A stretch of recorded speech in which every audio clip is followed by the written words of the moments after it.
안녕하세요, 가치형입니다. 4월 15일 월요일 국내 시장이 마감되었습니다. 자, 오늘 시장은 참 어려운 시장이었는데 그래도 오후장 들어서 조금은 반등을 해주었다는 것이 그나마 다행이었던 것 같습니다. 하지만 지금은 결코 시장이 좋다고는 할 수 없는 만큼 조금 더 내용들을 한번 살펴보시고 또 이번 주만큼은 조심해보자 이렇게 말씀드릴게요. 그래서 코스피는 오늘 마이너스 0.4%였고 또 코스닥은 1% 가까이 빠졌었네요. 그래도 장 초반에는 2% 가까이도 밀렸었거든요. 그런데 코스피와 마찬가지로 오후장이 많이 만회를 했었네요.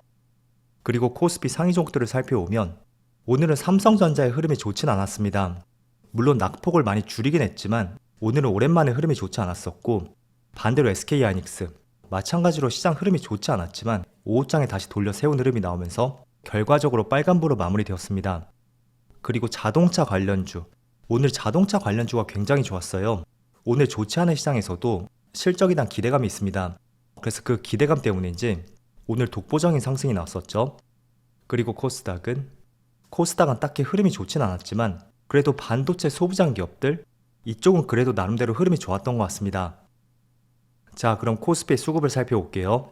오늘 비록 외국인의 순매도가 나왔지만 과거 순매수 규모에 비해서는 결코 많은 규모는 아니었습니다. 그리고 기관 쪽에서는 오늘 별다른 움직임이 없었죠. 그래서 내일도 외국인의 수급이 어떻게 되는지 한번 살펴보시면 좋을 것 같고 그리고 코스닥도 마찬가지로 오늘은 외국인 쪽에서 1000억 가까운 순매도가 나왔습니다. 그리고 삼성전자 오늘 모처럼 기관과 외국인의 양매도가 나왔지만 규모 자체는 많지는 않았습니다. 외국인이 700억가량의 순매도가 나왔고 과거 순매수 규모에 비해서는 굉장히 적은 규모라는 것을 알 수가 있고 그리고 SK하이닉스 물론 오늘은 외국인의 순매도가 들어왔지만 마찬가지로 많은 규모는 아니었고 기관은 이틀 연속으로 순매수가 들어왔습니다. 그리고 자동차 관련주 현대차라든지 기아 모두 기관과 외국인의 양매수가 들어왔었네요. 자, 그럼 이어서 주체별 매매 동향에 대해서 살펴보도록 하겠습니다. 4월 15일 외국인이 가장 많이 매수한 종목은 현대차, 삼성물산, 포스코홀딩스, 에코프로비엠, SKC 오늘은 전체적으로 자동차 관련주 2차전지 이쪽을 외국인들이 공략을 했던 것 같고 또 기관은 기아, SK하이닉스, 현대차, 고려아연, 효성중공업 이렇게 순서대로 매수를 했습니다. 자, 이어서 해외 증시를 보겠습니다. 전날 금요일 증시를 보셨겠지만 전체적으로 시장이 굉장히 좋지 못했습니다. 나스닥이 1.6% 급락이 나왔었고 그리고 S&P 500도 1.46% 다우지수도 1.2% 급락이 나왔습니다. 그래서 얼핏 시장 흐름을 보시더라도 이번 달 들어 추세가 굉장히 좋지 않은 것을 알 수가 있을 거예요. 다우지수는 60일선이 깨졌고 나스닥은 그래도 잘 버티고 있지만 상대적으로 고점의 높이가 더 이상 위로 뻗지 못하고 있습니다. 그리고 S&P 500도 마찬가지예요. 그리고 반도체 지수가 어제 3%가 넘는 폭락이 나왔습니다. 그래서 오늘 국내 증시가 크게 힘을 못 쓰고 있고 그리고 일본 니케이도 마이너스 1%, 대만도 마이너스 1%, 중국 증시만 반대로 1.2%의 반등이 나오고 있습니다. 자, 그래서 중국 증시를 제외한다면 일단은 전체적으로 시장 분위기가 좋지가 않습니다. 그게 국내 시장에도 연결이 되고 있고 그 결정적인 이유는 주말에 많이 보셨을 거예요. 이란이 이스라엘을 공격했다는 기사가 나왔습니다.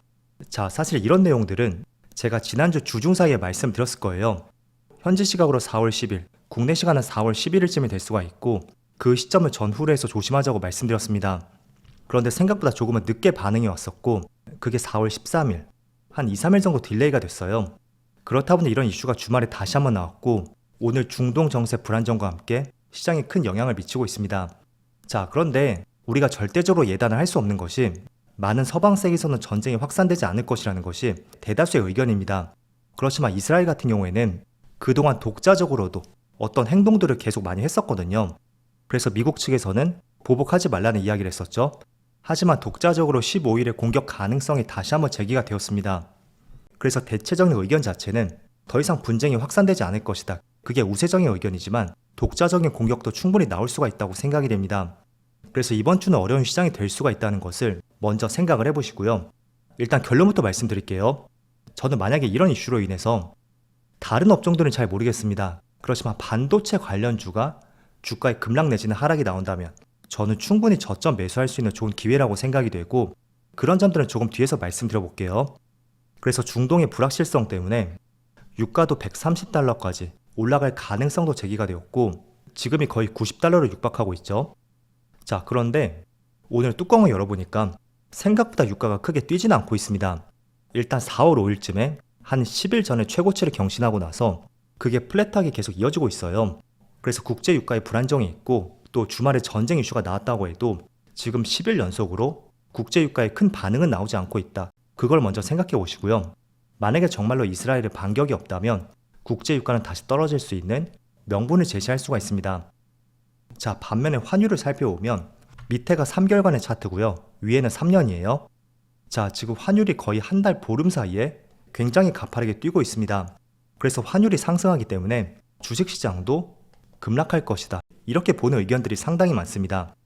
자, 그런데 우리가 환율을 살펴볼 때는 단순히 지금의 가격, 지금이 과거보다 상당히 높기 때문에 주가는 떨어질 것이다. 그렇게 해석하는 것은 정말 잘못되었어요.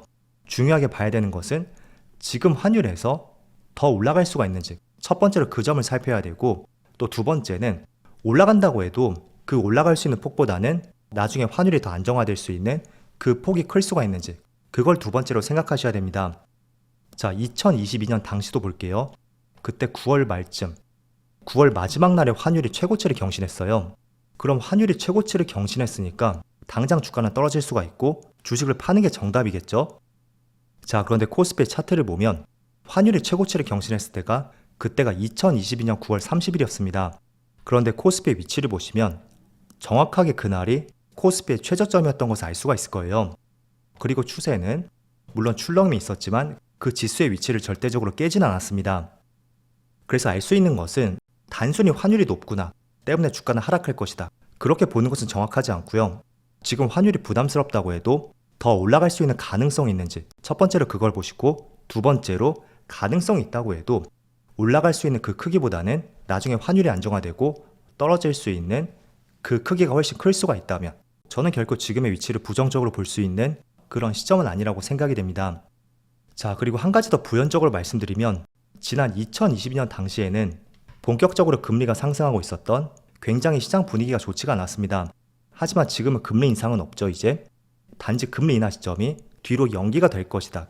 그게 가장 큰 이슈라고 할 수가 있어요.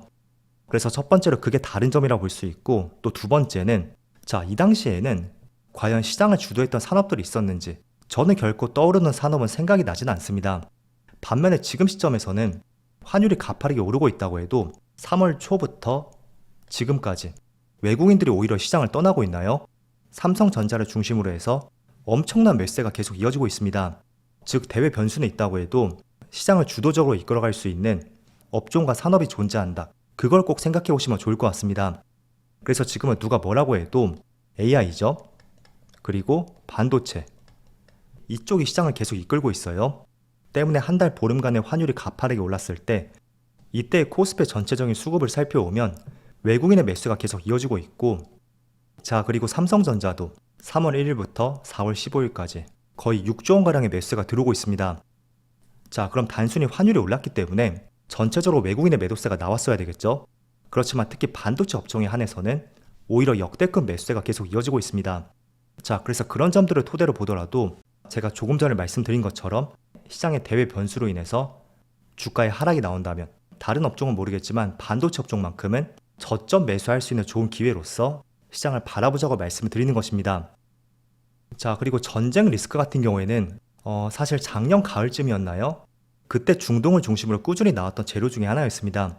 물론 상대가 바뀌긴 했지만 어쨌든 이런 재료가 계속 노출이 된다는 것도 시장의 내성이 생길 수도 있을 거예요. 그래서 그런 점도 한번 생각해 보시고 또 코스피의 추세를 보면 저점끼리 연결해 볼게요. 자, 이렇게 될 수가 있겠죠? 한 번, 두 번, 세 번. 지금 어떻게 본다면 저점과 거의 맞닿았다고도 볼 수 있는데 추세로 봤을 때는 조금 더 하락이 나올 수도 있는 그런 위치라고 판단이 됩니다. 물론 많다고는 볼 수는 없습니다. 지금 제가 그린 추세로 봤을 때는 한 2630포인트 정도, 보수적으로 본다면 2600포인트? 그 선까지는 빠질 가능성이 있을 것 같아요. 그렇지만 충분히 주도 산업이 있고 또 이렇게 대외 변수가 좋지 않은 분위기에서도 외국인들의 꾸준한 매수세가 들어오고 있다. 그리고 반도체를 중심으로 들어오고 있다는 것은 다른 업종보다는 반도체를 중심으로 해서 충분히 매수해볼 수 있는 기회가 될 수도 있다고 말씀을 드리겠습니다. 자, 그래서 지금은 중요하게 봐야 되는 것은 저는 첫 번째로 삼성전자를 중심으로 해서 외국인들의 연속적인 매도세가 나오는지 그걸 한번 살펴보시고요. 만약에 하루 이틀 이렇게 단발적인 매도에 그친다면 크게 걱정할 부분은 아니라고 생각이 됩니다. 그리고 두 번째는 실제로 이스라엘이 추가적인 보복이 나오는지 그것도 한번 살펴보시고, 또 세 번째는 또 코스피 추세 하단에서 더 이상 빠지지 않고 반등이 나오는지, 이렇게 세 가지 포인트를 한번 짚어드렸으니까 이 부분을 잘 살펴보자고 말씀드릴게요.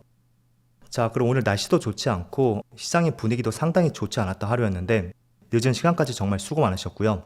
저는 내일 영상에서 다시 찾아뵙도록 하겠습니다. 모두 즐거운 저녁 되세요. 감사합니다.